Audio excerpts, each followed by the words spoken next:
Tech was up and markets were down, and from a euphoric lift-off comes the reality that maybe the Fed has overdone everything and our Goldilocks scenario may not be the most likely outcome. So join us today as we discuss what the most likely outcome will be. Hello ladies and gentlemen, welcome to the Daily Recap Show. My name is Chase. If you like this video, please subscribe, hit the like button, let's get into it. And quite a bit of profit taking today. We saw very thin leadership in software technology as well as tech as a whole. Apple underperformed, but we saw Microsoft, semiconductors, Google produce most of the gains in the market. What was also a bit worrying was consumer defensives right here, as well as healthcare. They participated the big names, United Health, Costco, Walmart. So it could have the defensive rotation is sort of back on the plate, but we didn't see utilities participate. And you can definitely say the bears have won the day today, but still losing heavily on the week. What I do know is that 63% of you are bearish, and those 63% definitely don't follow me on Twitter. The 37 of you that were bullish, you probably follow me on Twitter because I told all of you on Saturday that all else equal, the easiest part next week is higher and 4680 is the buy zone. Now looking at the majors, and we saw the Nasdaq on the back of big tech pull out positive gains. Bonds were relatively flat on the day, but the SP500, the RSP and the IWM all pulled out losses. Now looking at sectors as a whole,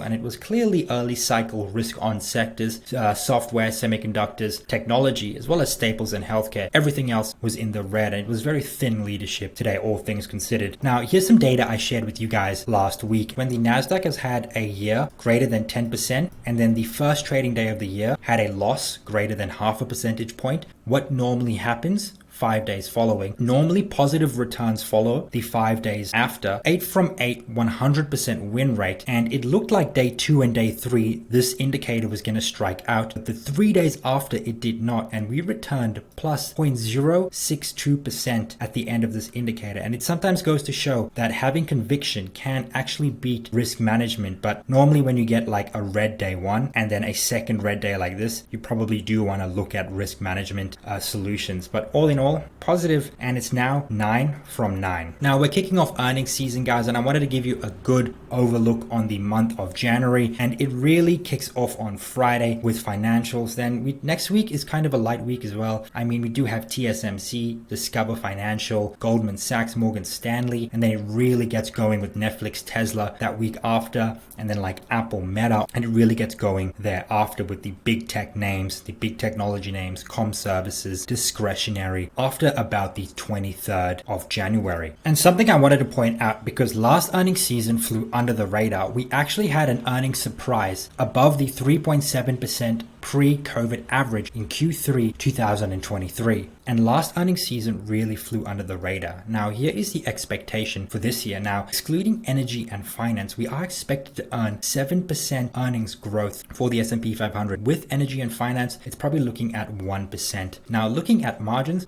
are expected to stay relatively flat. We're going to come in at about right there, 13% margins. And all things considered, businesses have stayed very resilient despite increasing rates and the economic conditions and financial conditions. And we could see the reason being is that corporates really did prepare for what was coming. Corporates did pay down and refinance their debts, and we could see that just 7% of profits goes to interest expense now in the S&P 500. And because of this, bankruptcies are near record low, even after 525 basis points worth of rate cuts. And this is US annual bankruptcies. We're still well below the average, going back all the way to the 80s. This is also being felt by the consumer. You could see that growth in the debt outstanding has dropped significantly, while delinquency rates have somewhat increased but are normalizing and still well below the pre-pandemic trend. And here's the interesting thing about the delinquency rate. The delinquency rate is actually on the left-hand side. It's well below 4%. Financial companies, credit card companies actually budget for 4% delinquency. So we could actually see a beat in financials looking at Friday. I think it's going to be really key to see what some of the bigger banks and smaller banks report this Friday. So we'll be looking at stuff like JP Morgan, as well as Bank of New York Mellon. We'll look at those type of banks and see what their earnings, delinquency rates, and future provisions are for 2024. And on top of this, the consumer is sitting on a ton of dry powder. 2024, there's currently $6 trillion in money market funds, and according to BOFA, it's not on here, a lot of this money is going to really start to be felt and rotated into the market by September. We might actually see an increase in this up until September, and that's when we maybe might see a lot of this money come into the stock market. And here's a note from BOFA's trade desk. I'm not going to read all of it, but it's 10 surprises for 2024. And something I want you guys to note. Number 3, IPOs come roaring back. They do think that companies are going to survive 5% rates without a surge in bankruptcies, and there's going to be high bond taxes, which is going to push investors back into stocks. Now, there are some risks here. They do see that there's only one path to 2% inflation, but 100 paths to 5%. Government debt buyers will demand a premium. What does that say about rates? And investors will fall in love again with the free markets. Now let's talk about number 10, because equities are actually kind of hated right now. This is the expectations of higher stock prices in the next 12 months. And apparently only 37% of people believe that equity markets are going to be higher in the next 12 months. And you know what they say about the consensus? Fade the consensus. Because despite what we're hearing on Twitter, as a whole, investor sentiment is still quite negative. We also have the Bitcoin ETF coming to town. Now, analysts expected the green light for US spot Bitcoin ETF this week. Issuers like BlackRock and Fidelity updated their SEC paperwork. Now, we were expecting it on Thursday, but that was completely false. Apparently, the SEC Twitter account was compromised. There was an unauthorized tweet. The SEC has not approved the listing. This right here, this is an actual circus. The SEC need to get their shit together. This is one of the most anticipated product launches, and this is the type of stuff we're getting. Now, let's talk about more tailwinds for the market. The Federal Reserve is expected to reduce their UST cap by $15 billion a month starting in March, and QT should end in July. And this is really, really bullish. And I think the reason why the Fed is doing this, because they don't want to hit that QT wall. They don't want to know what's on the other side of the door,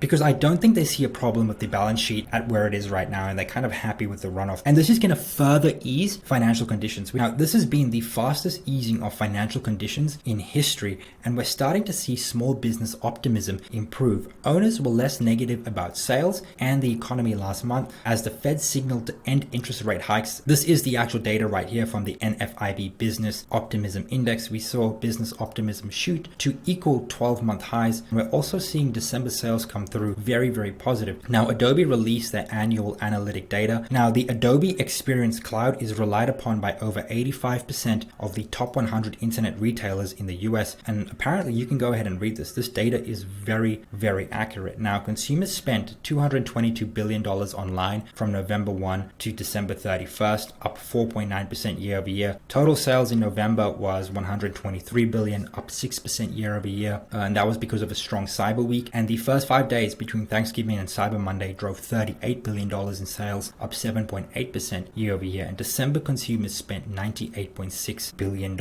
And all in all, it was nearly a 5% increase year over year. So very, very consumer showing strength, along with Costco and Ford and these car manufacturers. We continue to see increases in discretionary spending and staple spending in December and November. And we can also see optimism in the CFO Optimism Index. They're particularly optimistic about the US economy, and we can sort of see that company optimism is sort of bottoming out. And maybe we see an uptick in 2024 in both of these as rates come down. We're also seeing this data reflected in rail traffic. Rail traffic, both total traffic and intermodal units, were increased 3.4% and 2.7% year over year. And this right here is absolutely interesting considering where rail traffic was between January to July of this year. To see this increase is actually very, very bullish. And I do think we're going to see further increases throughout 2024 in rail traffic. And we are expecting a 2.3% Q4 GDP growth according to GDP Now. We have come down from the 2.5%, but still bullish nonetheless. Now let's talk about inflation. This is some data right here, and all it's implying is that the majority of inflation has come from the supply chain. So this blue line is inflation, and we could see that because of COVID, demand was totally decimated for quite a number of years. Yet inflation kept rising as demand was still in the negative here and here. This was mostly because of the supply chain disruptions. Besides other, the supply chain was the biggest driver of inflation according to this data. Now, the supply chain has normalized and it's back to where it was pre-pandemic, but there are risks to the supply chain breaking at the moment. And a lot of this has to do with the Red Sea, what's happening happening in the Middle East, and we can see that the Shanghai Freight Cost Index has skyrocketed, and normally PCE ex food and energy follows this index. So we probably are going to see a spike in inflation in the December, maybe the January data. We really have to see how this plays out. As it stands right now, we probably see a spike in inflation, which the market probably still hasn't discounted yet. Now, we are expecting CPI this week. We are expecting a cool number. We are expecting 0.27%, 0.41 from core services, and negative 0.17% from core goods. And that's going to be the number. It's going to be rounded up to 0.3, but you want to dig a bit deeper into the actual real number to see what it is rounded up or down. Anything more than 0.3 is going to be really hot. The market's not going to like that. If we get anything less than 0.27, that's going to be really bullish for the market. However, inflation is cooling as a whole, but there are some parts in the economy where it is quite hot,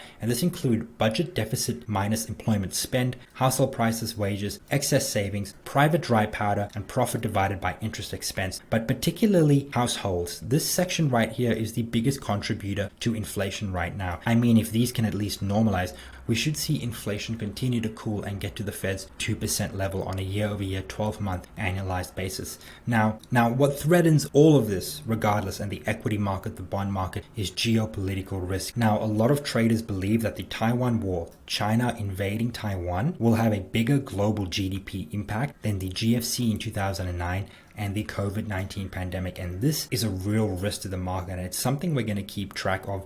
And China want to press Taiwan, not just for the fact that they believe that Taiwan belongs to them, but also because of semiconductors, and they want to control the Taiwan Strait. So just want to be aware of the risks that are here in the market. Now, I said the reason why Taiwan is important for China is semiconductors. Now, let's talk about semiconductors and AI. The AI software market is expected to grow to $944 billion by 2027. That's 153% growth versus 2022. So this is where we are right now, the end of 2023, just below the 500 marker. We're expecting this number, 944 billion, just below 1,000, right? And to go from here to here is a 15% annualized compounded growth rate. So there's still a huge runway for AI, software, semiconductors all the way to 2027. The market probably hasn't discounted all of this yet, because this is the growth of the total addressable market. Now, the investment in AI is expected to continue. We see semiconductor firms, tech, software, banks, pharma, and financial services as the biggest industry groups that'll invest into AI as a percentage of revenue. But I do think we could also see stuff like insurance, autos, media and entertainment, right? Capital goods. I do think we could see further investment into AI from these. And this is sort of setting up like a 2001 moment where if you don't invest in AI, you're really going to get left behind, especially as, think about the internet. If you didn't invest in your online presence in the year 2000, by 2008, 2009, 2010, you really were left behind. Now, this is what exposure in software and AI looks like. You could look at stuff like applications, security, observability. This is pretty much all cloud. Pick out some names here, research them, look at their growth rates, their competitive advantages, and then go from there. Now, let's talk about small caps. This is the Russell 2000 PE multiple without negative earners. Without negative earners, we're sitting at about a 15x. With negative earners, 29x.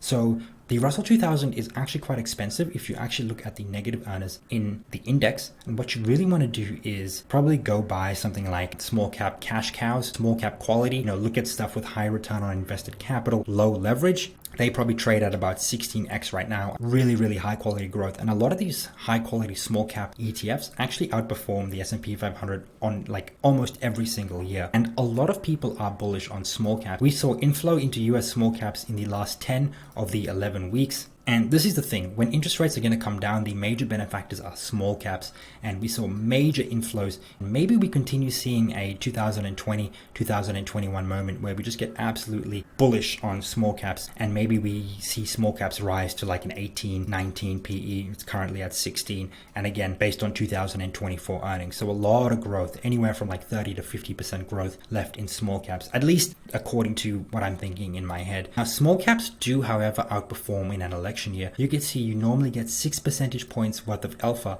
over the S&P 500. And in 2020, 2016, 2012, it outperformed the S&P 500 in every one of those election years. So there is recency bias to this. Now, besides small caps, what else are investors buying? They're buying HY, high yield, emerging market debt, and bank loans, as well as value stocks, but they're selling Japan and inflation protected securities. So very, very interesting that they're selling these instruments and buying emerging market debt and high yield debt. We also got buyback authorizations. We're sitting at about just over $1 trillion. Besides 2021, 2022, it's some of the highest buyback authorizations and announcements we've ever had. This is going to continue in 2023, especially as better earnings come to fruition. And here's why I love buybacks. This is the annual return of the S&P 500 buyback index and the S&P 500, and the return of the S&P 500 normally follows buybacks quite strongly. You can see here, and to the downside too. So we do want a constructive environment for buybacks, because buybacks normally give us about 2 to 3% of our annual return every single year.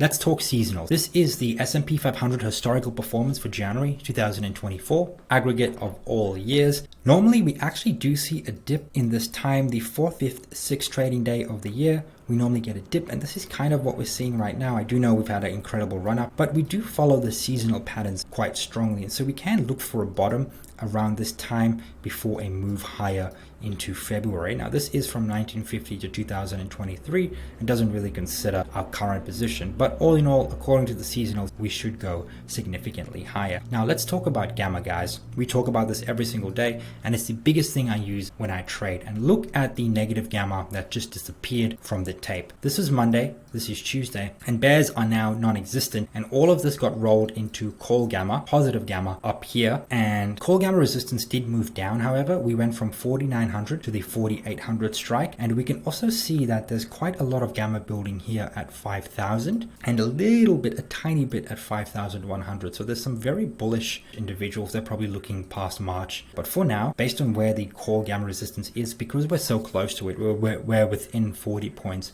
of the 4,800 level. I think that's what's going to happen. I think we're going to slowly grind towards the 4,800 level up until January OPEX. Now, there is going to be some selling towards the end of January, but I will let you guys know when we do take advantage of that. Look at Monday versus Tuesday. Look at the negative gamma in the tape and then all the positive gamma that came into the tape. Very, very interesting. This is a huge switch and your risk on signal. And I put this on Twitter. I said, look at the shift over the last 48 hours. Retail is long gamma. It means dealers are short. So as price rises, dealers hedge by selling, and as price falls, they hedge by buying. And it's sort of, they buy dips, sell rips, and it provides this like supportive nature for the market to move constructively higher in time. And that's why positive gamma is such a great position to be in the market. And this is one of the reasons why I said go long. I saw this gamma come into the tape, and I said the easiest path next week is higher. In positive gamma, we normally go higher. 4680 is the buy zone, and we also had the supportive dealer flows. Vanna and Charm come back into the market in a big way, and they'll continue to support the market.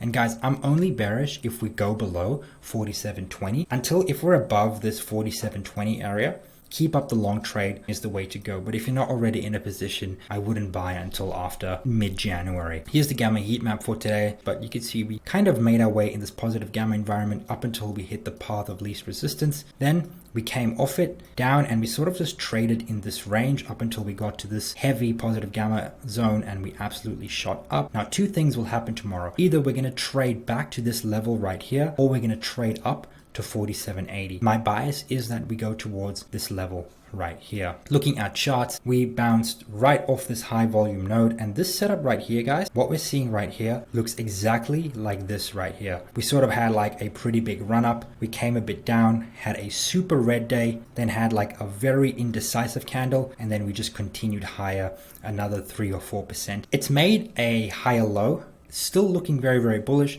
It sort of needs to bounce here. It sort of needs to make a play at this level right now. It needs to stay above this 193, 192 level. Anything lower, and the bears could really start coming into the IWM, because small caps, they can be generally weak. They're the first thing you generally sell in your portfolio. Celsius Holdings. And I think a lot of investors are waiting on earnings. There's a lot of earnings baked into this report right here. We have seen a pretty solid run up. I mean, that's probably like 10-11%. I think what's going to happen on earnings, they're going to release their earnings and it's going to be like a sell the news event, and we probably go back to this 50 level for Celsius Holdings. And if we get there, I'll be a buyer there. Looking at Nvidia, we've broken above this high and maybe we go higher. This looks very, very bullish. Maybe we go tag 550 for Nvidia, but it was a very, very strong breakout here. And as long as we stay above this 500 mark, I'm actually bullish. I'm actually bullish on Nvidia for maybe the 600 by the end of 2024, start of 2025. Looking at Apple, it bounced off this 200 moving average, and maybe we just find support into earnings. I think that's what a lot's going to happen. I think we're sort of just going to drift higher into earnings, and then it's going to be a sell the earnings event. And that's normally actually what happens in the last earnings season. A lot of the time, we drift higher into earnings and then we sell unless it's a huge earnings beat in which we limit up. Like go look at Netflix price action. Google, very linear returns, looks like the strongest out of the mega caps right now. I mean, look at these bars, 0 wicks on them, just really, really bullish. And I think if we break above 143, 144, we probably go to 150 very, very quickly right before earnings. Now, PayPal is looking very, very weak. I mean, if it breaks below 157, I think we probably go see the 50 level for PayPal. This is looking very, very weak, especially as it rejected here, and now here, not looking strong at all. RSP, this probably looks like the strongest market, all things considered. I mean, it did underperform today, but like compared to what the SP 500 did, compared to what the Nasdaq did, this just looks like it's ready to go higher. It actually made a higher low, if you consider this the low, right? And it's probably, if it goes out and breaks the 158 level, that is super bullish for the entire market. Now, looking at NEO, and I said, guys, don't buy here, don't buy for the breakout. It was a fake out, and that's exactly what's happening. But if you do want to take a little bit of a shot at this line right here around the $7, $7.10 mark, that's going to be really good risk to reward for NEO. Data, guys, we know what to expect. CPI Thursday, jobless claims Thursday, PPI on Friday, and consumer sentiment on Friday. This is going to be a big one. We'll see if consumer sentiment improves. Now, if you've made it up until here, thank you so much for watching, guys. Please subscribe, like this video, leave a comment, hit the notification bell. Cheers.